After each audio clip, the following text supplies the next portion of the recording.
Begitu ucapan itu keluar menyebabkan semua orang tertawa terbahak-bahak. Muslim dan beberapa perwakilan negosiator memandang Desta dengan tatapan menghina, tetapi hanya Raijin dengan senyum di wajahnya yang tiba-tiba menyipit ketika melihat Desta. Desta tidak peduli dengan yang lain, hanya Raijin yang menunjukkan senyum tipis. Dia tahu betul kalau Raijin pasti sudah menebak dan tahu identitas sebenarnya. Karena dia cukup mirip dengan adik ketiganya, Pota sangat mirip sejak kecil sampai sekarang. Jika Raijin tidak mengenalinya, berarti matanya buta. Pertandingan itu kita lakukan di sini, kata Gayus selalu melihat ke para bawahannya mengisyaratkan mereka untuk segera memindahkan meja dan bangkunya. Aula besar yang sudah luas jadi semakin luas. Raijin menenangkan suasana hatinya lalu berjalan ke tengah dan berkata, karena ini adalah kompetisi, maka harus ada peraturan. Aku akan mengatakan dengan sederhana poin-poinnya saja. Jika ada yang tidak puas, bisa maju dan mengatakannya. Pertama, kedua pihak mengambil kertas untuk memutuskan siapa yang duluan. Pihak yang mendapatkan prioritas pertama maka boleh menunjuk lawan manapun untuk maju bertanding dengannya. Orang yang ditunjuk tidak boleh menolak.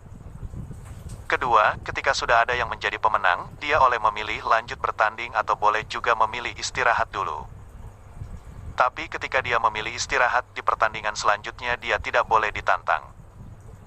Setelah istirahat sekali, dia baru boleh melanjutkan ikut dalam pertandingan. Ketiga, tidak ada batasan apapun pukulan atau tendangan apapun di pertandingan ini. Pukulan yang dilakukan tidak terbatas. Jadi jika tidak ingin mati maka boleh lebih dulu mengakui kekalahan. Tapi jika ada yang terbunuh, kedua belah pihak tidak ada yang boleh mempermasalahkannya. Beberapa peraturan ini, apa ada yang tidak setuju, kata Raijin sambil melihat ke sekelilingnya. Semua orang satu persatu mengangguk tanda setuju. Mereka mengikuti Gayus dan melangkah maju untuk mengambil kertas prioritas satu sama lain, karena kedua belah pihak tidak mengerti dan tidak terlalu memahami kekuatan masing-masing maka itu bukan masalah.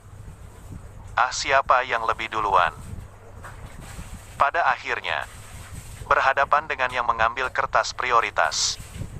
Hanya terlihat seorang pria kurus tapi berotot melangkah maju, lalu menunjuk dan mengaitkan jarinya ke pria jangkung yang berdiri di antara 5 orang di tim Desta itu.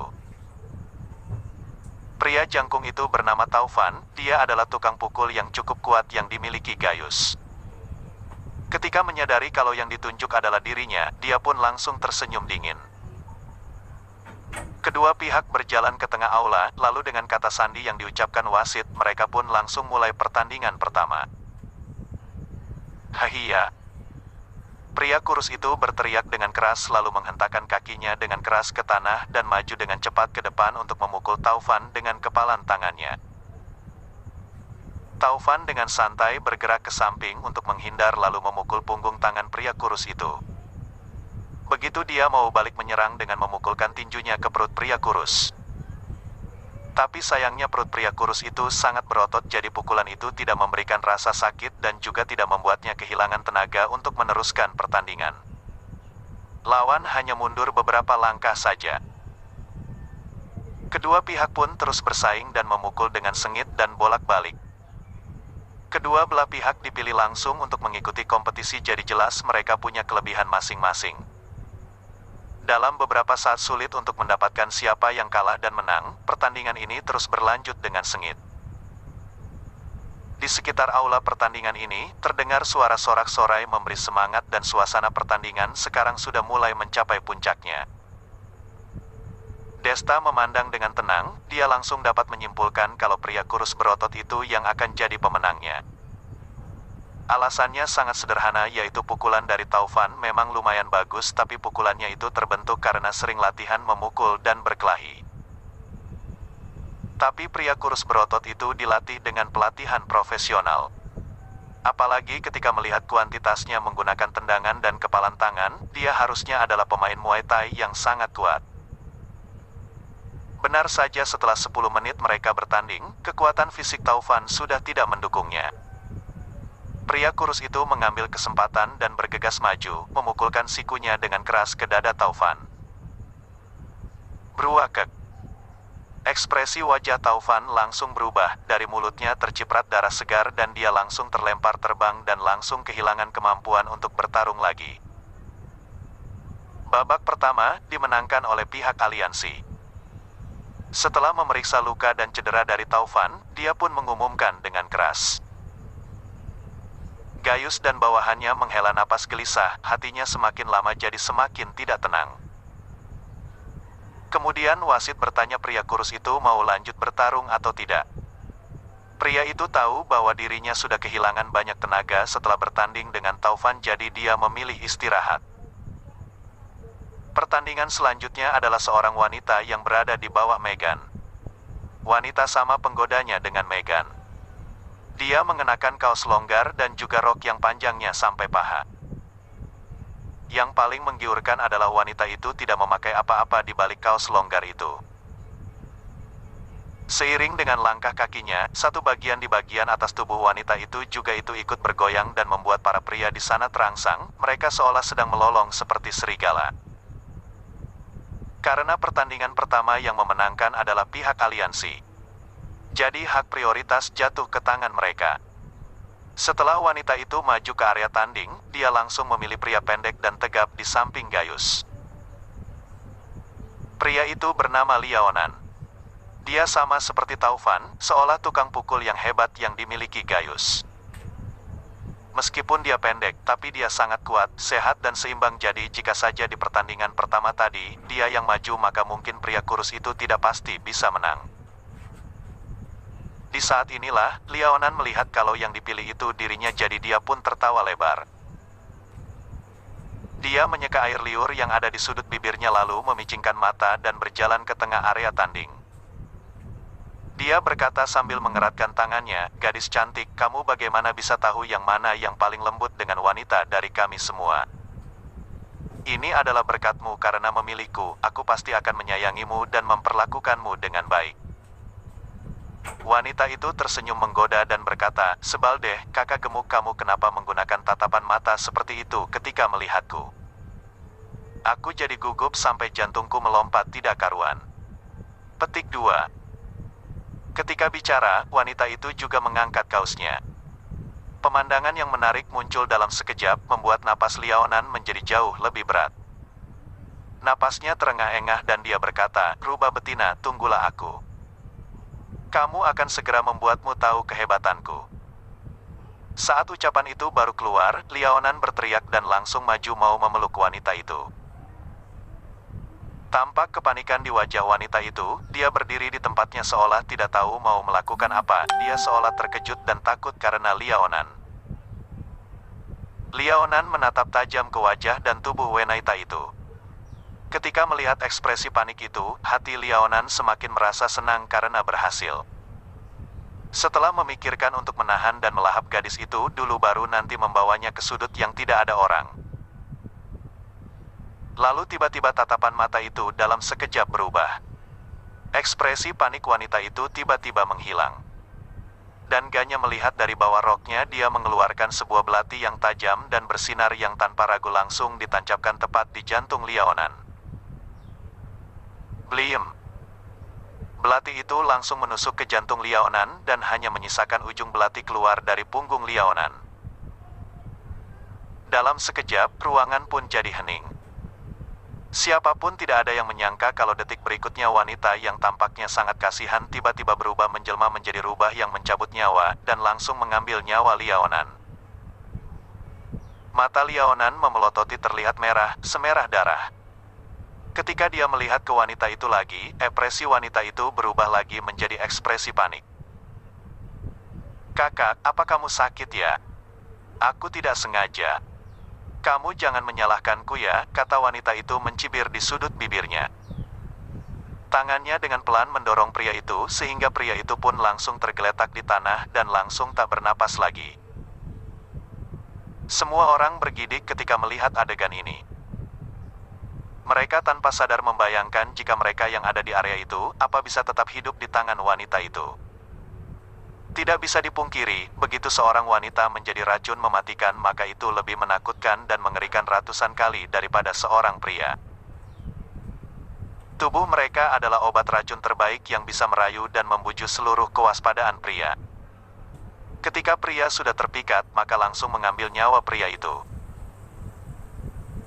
Pertandingan kedua, pihak aliansi menang. Wasit mengumumkan hasil pertandingan dan membuat semua orang tersadar dari keterkejutan mereka. Gaius dan orang-orangnya sudah berkeringat tidak karuan. 5 pertandingan 3 kemenangan, mereka sudah kalah 2 pertandingan. Yang semakin membuat mereka tidak tenang adalah lawan mereka mengakhiri pertandingan kedua tanpa menghabiskan tenaganya sama sekali. Apa jangan-jangan mereka memang harus angkat tangan lalu memberikan sebagian wilayah mereka? Setelah wanita itu mengalahkan Liaonan, dia kembali ke samping Megan dan tidak memilih untuk terus bertanding. Orang ketiga dari pihak aliansi maju, seorang pria dengan tinggi 185. Pria yang tubuhnya sangat kekar dan kuat bagai sapi. Begitu dia maju ke area tanding, hati semua orang langsung jadi semakin tertekan. Seolah yang dihadapi bukanlah seorang manusia tapi sebuah baju besi berbentuk manusia. Ekspresi wajah orang-orang Gaius langsung pucat. Mereka jadi para pesimis yang telah menunjukkan keputusasaan mereka. Seolah mereka sudah kalah. Setelah pria kekar itu maju, tampak muncul senyum di wajahnya. Tatapannya jatuh kepada 3 lawannya termasuk Desta. Dia tersenyum sinis dan berkata, "Aku malas sekali jika disuruh memilih, lebih baik kalian saja yang maju sendiri. Siapa yang merasa bisa menang dariku maka majulah." Mendengar ucapan yang begitu sombong itu, Jaden yang ada di samping Desta sudah lebih dulu tidak bisa menahan diri. Dia berniat untuk maju ke area pertandingan tapi malah dihentikan oleh Desta. Kakak Desta, Jaden melihat Desta dengan tatapan bingung. Desta tersenyum dan berkata, "Pertandingan ini biarkan aku saja yang maju. Kamu bukanlah lawan sebanding dengannya." Mendengar ucapan ini, Jaden tidak menunjukkan ekspresi tidak senang apapun. Karena dia sangat tahu jelas kalau dia memang bukanlah lawan sebanding dari pria kekar itu. Dia maju karena dia tidak tahan melihat pria kekar itu yang sok dan sombong sekali. Setelah pihak aliansi melihat Desta maju, mereka semua tertawa terbahak-bahak tidak karuan. "Gaius, apa kalian ini tidak punya orang bermutu lagi? Bisa-bisanya mengirim seorang bocah untuk mengantarkan nyawanya sendiri. Aku benar-benar tidak paham denganmu deh. Benar-benar lucu sekali, hahaha. Coba tebak menurut kalian bocah ini bisa bertahan berapa detik? 3 detik, bagaimana?" Tawa dan hinaan orang-orang itu terus ditujukan ke Desta dan Gaius tanpa ada belas kasihan sama sekali. Wajah Gaius jadi muram, dia hanya diam berdiri di sana tak membantah sama sekali.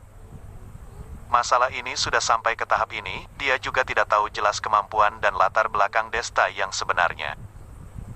Tapi bisa menggerakkan orang-orang ahli bela diri seperti dia, jelas kemampuannya tidak mungkin jelek kan?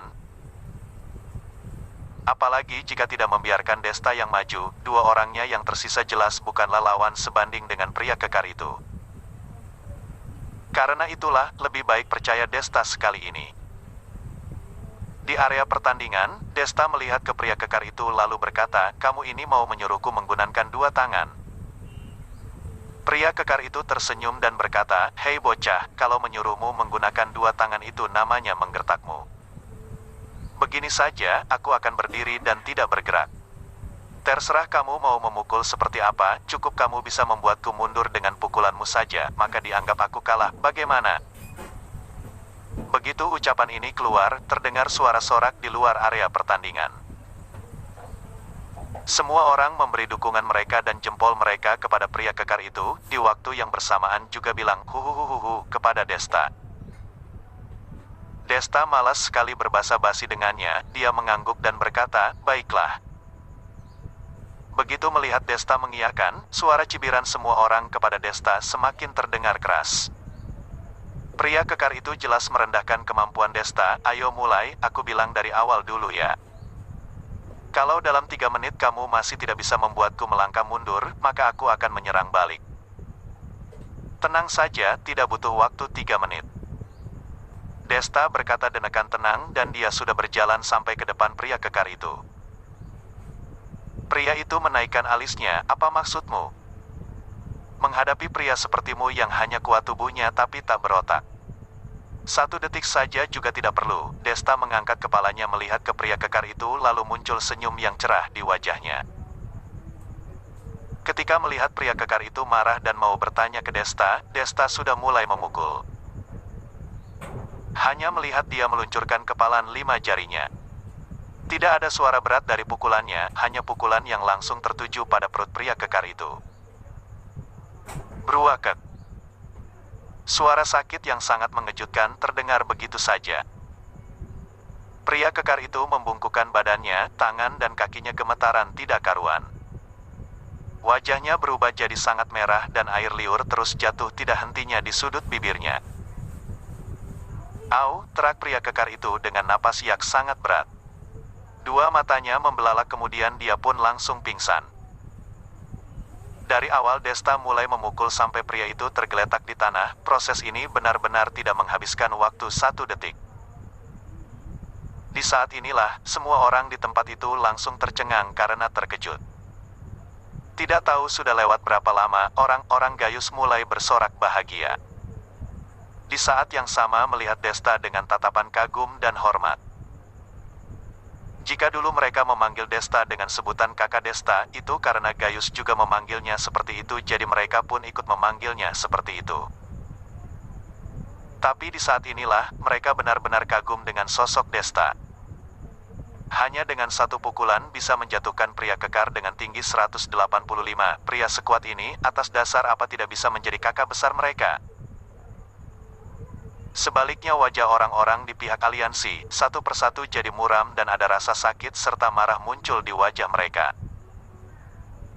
Mereka barusan tadi menghina Desta seperti sampah yang pasti akan dibunuh oleh pria kekar itu, serta cibiran lain semacam itu.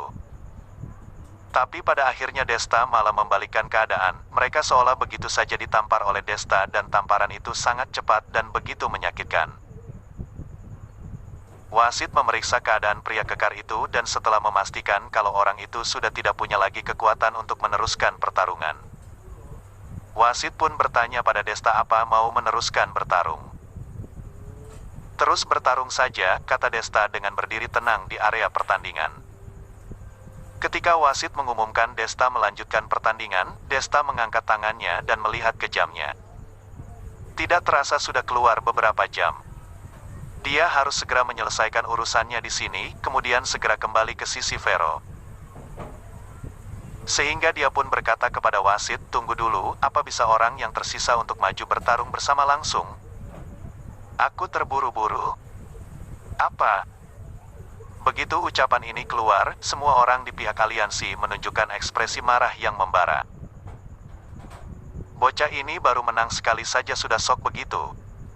Barusan tadi pria kekar itu bisa kalah, karena sepenuhnya terlalu meremehkan saja.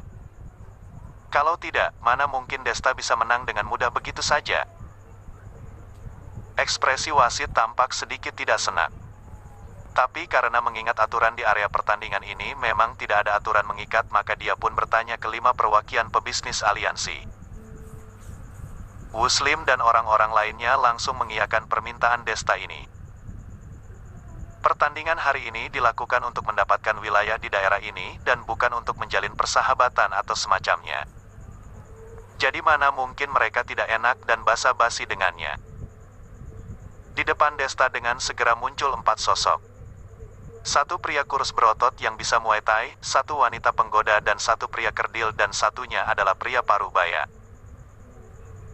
Begitu keempat orang ini maju dan menatap Desta dengan tatapan serius dan mencekam. Seolah sedang melihat dalam 2 sisi, dari luar itu hanya keributan biasa, dari dalam adalah ilmu seni bela diri. Adegan 1 pukulan Desta tadi yang menjatuhkan pria kekar itu jika dari luar hanyalah karena takdirnya yang beruntung. Pria kekar itu terlalu meremehkan. Tapi dari dalam diri mereka, mereka tahu kalau pukulan itu tidak kurang dari sebuah jurus bela diri. Ayo sini. Aku sedang terburu-buru, jika kalian punya kemampuan apapun kerahkan saja. Kata Desta dengan nada suara yang begitu tenang dan santai sambil melihat keempat orang itu. Pewaris dari keluarga Chu sejak kecil sudah dilatih dan disuruh untuk berlatih ilmu bela diri. Desta bahkan telah menjadi guru dari banyak guru besar seni bela diri di dalam negeri. Dia mempelajari berbagai teknik tinju termasuk Wing Chun, Tai Chi, dan Kung Fu Shaolin. Berhadapan dengan orang-orang yang hanya punya kemampuan atau trik biasa dan kecil seperti ini, benar-benar terlalu sederhana dan mudah untuknya. Apalagi dalam dirinya dia masih punya banyak kekuatan dalam yang penuh. Kekuatan dalam ini terus melakukan siklus mingguan di tubuhnya dan setiap siklus akan membuat pikirannya tenang. Konsentrasi begitu saja terfokus dengan cepat dari sebelumnya.